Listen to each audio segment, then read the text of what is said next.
നമ്മൾ നോക്കുന്നത് കണ്ടക്ഷൻ്റെ ഓരോ ഭാഗങ്ങളും എങ്ങനെയാണെന്നുള്ളതാണ് നോക്കുന്നത്. നമ്മൾ ആദ്യം തന്നെ പറഞ്ഞു സൈനസ് നോഡ്, അല്ലെങ്കിൽ നമ്മൾ അതിനെ പറയുന്ന മറ്റൊരു പേരാണ് എസ് എ നോഡ്. സിമ്പിളായിട്ട് നമ്മൾ പറയും എസ് എ നോഡ്. നമ്മൾ കേട്ടിട്ടുണ്ടാവും നമ്മുടെ ഹൃദയത്തിൻ്റെ പേസ് മേക്കർ എന്നറിയപ്പെടുന്നത് എസ് എ നോഡാണ്. അതിനു മുന്നേ പേസ് മേക്കർ എന്താ നോക്കാം. എന്താണ് പേസ് മേക്കർ? പേസ് മേക്കർ എന്ന് പറയുന്നത് നമ്മുടെ ഹൃദയത്തിൻ്റെ ഹൃദയമിടിപ്പിനെ കൃത്യമായി നിലനിർത്തുക, അതായത് സന്തുലിതമായി നിലനിർത്താൻ വേണ്ടി സഹായിക്കുന്ന ഭാഗമാണ് പേസ് മേക്കർ എന്ന് പറയുന്നത്. ആ ഒരു ഓട്ടോമിസിറ്റി അല്ലെങ്കിൽ റിതമിസിറ്റി, നമ്മുടെ ഹാർട്ട് ബീറ്റ് കറക്റ്റായിട്ട്, ഇപ്പോൾ ഹാർട്ട് വളരെ ഫാസ്റ്റായിട്ടാണ് ബീറ്റ് ചെയ്യുന്നതെങ്കിൽ അതിനെ കറക്റ്റ് ഇതിലേക്ക് കൊണ്ടുവരാനും, സ്ലോ ആയിട്ടാണെങ്കിൽ അതിനെ നോർമൽ റേഞ്ചിലേക്ക് കൊണ്ടുവരാനും ഹെൽപ്പ് ചെയ്യുന്നത് പേസ് മേക്കറാണ്. അപ്പം നമ്മുടെ ശരീരത്തിൻ്റെ അല്ലെങ്കിൽ നമ്മുടെ ഹൃദയത്തിൻ്റെ നോർമലായിട്ടുള്ള പേസ് മേക്കർ എന്ന് പറയുന്നതിനെയാണ് നമ്മൾ എസ് എ നോഡ് എന്ന് പറയുന്നത്. എസ് എ നോഡ് എന്ന് പറഞ്ഞാൽ സൈനോ ഏട്രിയൽ നോഡ്. ഇനി അത് എവിടെയാണെന്ന് നമുക്ക് നോക്കാം. റൈറ്റ് ഏട്രിയത്തിലാണ് എന്ത് വരുന്നത്? എസ് എ നോഡ് വരുന്നത്. റൈറ്റ് ഏട്രിയത്തിൻ്റെ മുകൾ വശത്തായിട്ടുള്ള ഒരു ഗ്രൂപ്പ് ഓഫ് സെൽസിനെയാണ് നമ്മൾ എന്ത് പറയുന്നത്? സൈനസ് നോഡ് അല്ലെങ്കിൽ എസ് എ നോഡ് എന്ന് പറയുന്നത്. ആ എസ് എ നോഡിൽ നിന്നാണ് എന്ത് ഇലക്ട്രിക്കൽ ഇമ്പൾസസ് ആദ്യമായി ജനറേറ്റ് ചെയ്യുന്നത്.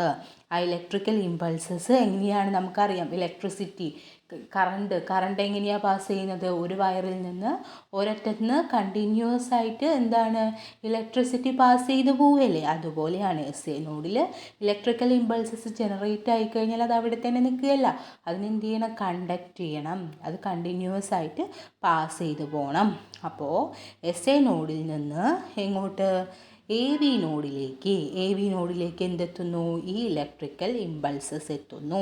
എസ് എ നോഡ് എവിടെയാണെന്ന് പറഞ്ഞു? റൈറ്റ് ഏട്രിയത്തിൻ്റെ മുകൾ വശത്തായിട്ടാണ് എസ് എ നോഡ് ഉള്ളത്.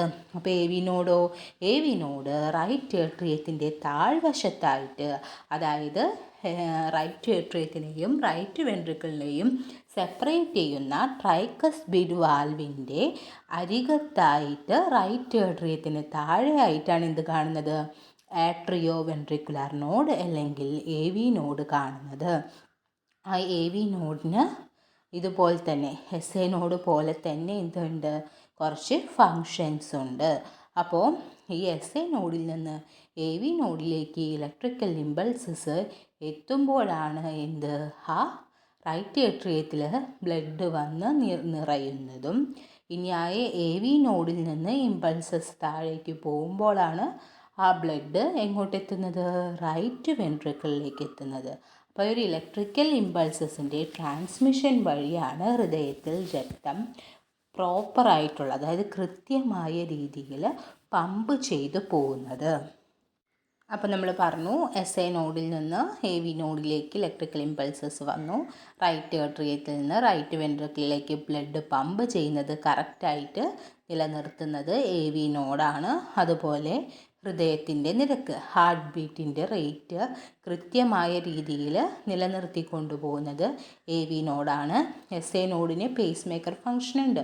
അതായത് ഹൃദയമിടിപ്പ് നിലനിർത്താനുള്ള, അതായത് ഒരു സന്തുലിതമായ രീതിയിൽ നിലനിർത്താനുള്ള കഴിവ് എസ് എ നോഡിനുണ്ട്. ഇനി എസ് എ നോഡ് ആ കാര്യത്തിൽ പരാജയപ്പെടുകയാണെങ്കിൽ ആ എസ് എ നോഡിന് ഒരു ബാക്കപ്പ് പോലെ പ്രവർത്തിക്കുന്ന ഇതാണ് എന്ത്? ആട്രിയോ വെൻട്രിക്കുലാർ നോഡ് അല്ലെങ്കിൽ എ വി നോഡ്. അപ്പോൾ നമുക്കതിൻ്റെ ഒരു ബാക്കപ്പ് പേസ് മേക്കർ എന്നുകൂടി പറയാം. അതായത് ഹൃദയം കണ്ടിന്യൂസ് ആയിട്ട് പ്രവർത്തിച്ചു കൊണ്ടിരിക്കുമ്പോൾ എന്ത് സംഭവിക്കാം? ഒരു ഭാഗത്തിന് എന്തെങ്കിലും തകരാറുകൾ സംഭവിക്കാം. അത്തരത്തിൽ എ വി നോഡിന്, എസ് എ നോഡ് നമ്മൾ പേസ് മേക്കർ എന്ന് പറഞ്ഞാൽ എസ് എ നോഡിന് എന്തെങ്കിലും പ്രശ്നങ്ങൾ വന്നു, അതിന് ശരിയായ രീതിയിൽ അതിൻ്റെ പേസ് മേക്കർ ഫങ്ഷൻ ചെയ്യാൻ പറ്റുന്നില്ല, അതായത് ഹൃദയത്തിൻ്റെ നിരക്ക് സന്തുലിതമായി നിലനിർത്താൻ പറ്റുന്നില്ല എങ്കിൽ ആര് വരും? അവിടെ എ വി നോഡ് ഉണ്ട്. എ വി നോഡ് ഒരു ബാക്കപ്പ് പേസ് മേക്കർ പോലെ അവിടെ പ്രവർത്തിക്കും. എന്നിട്ട് എന്ത് ചെയ്യും? നമ്മുടെ ഹൃദയത്തിൻ്റെ നിരക്ക് നല്ല രീതിയിൽ നിലനിർത്താൻ വേണ്ടി ശ്രദ്ധിക്കും. അതുപോലെ തന്നെ ഈ ഏട്രിയത്തിൽ നിന്ന് വെൻട്രിക്കിളിലേക്ക് രക്തം പമ്പ് ചെയ്യുകയാണ് ചെയ്യുന്നത്. നമുക്കറിയാം ഒരു ഓസിലൂടെ വെള്ളം വരുന്നത് എത്ര ഫോഴ്സിലാണ്. അതുപോലെ റൈറ്റ് ഏട്രിയത്തിൽ നിന്ന് റൈറ്റ് വെൻട്രിക്കിളിലേക്ക് ബ്ലഡ് പമ്പ് ചെയ്യുമ്പോൾ ആ ഭാഗത്ത് ഉണ്ടാകുന്ന ഇമ്പൾസസ് അല്ലെങ്കിൽ അവർ കൊടുക്കുന്ന ഇമ്പൾസസ് ആ വെൻട്രിക്കിൾസിനെ പ്രൊട്ടക്റ്റ് ചെയ്യുകയാണ് ചെയ്യുന്നത്. പെട്ടെന്ന് വെള്ളം വരുമ്പോൾ അവിടെ എന്ത് സംഭവിക്കരുത്, ബ്ലഡ് വരുമ്പോൾ അവിടെ ഫോഴ്സ് കൊണ്ട് ഒന്നും സംഭവിക്കരുത്. അപ്പോൾ ആ വെൻട്രിക്കിൾസിനെ പ്രൊട്ടക്റ്റ് ചെയ്യുക എന്നുള്ളൊരു ഫങ്ഷൻ കൂടി ഈ ആട്രിയോ വെൻട്രിക്കുലാർ നോഡ് അല്ലെങ്കിൽ AV നോഡ് ചെയ്യുന്നുണ്ട്. അപ്പോൾ AV നോഡിനെ പറ്റി SA നോഡിനെ പറ്റി നമ്മൾ പറഞ്ഞു. അപ്പോൾ ഈ കാര്യങ്ങളാണ് അതിൽ വരുന്നത്. നെക്സ്റ്റ് നമുക്ക് നോക്കാം.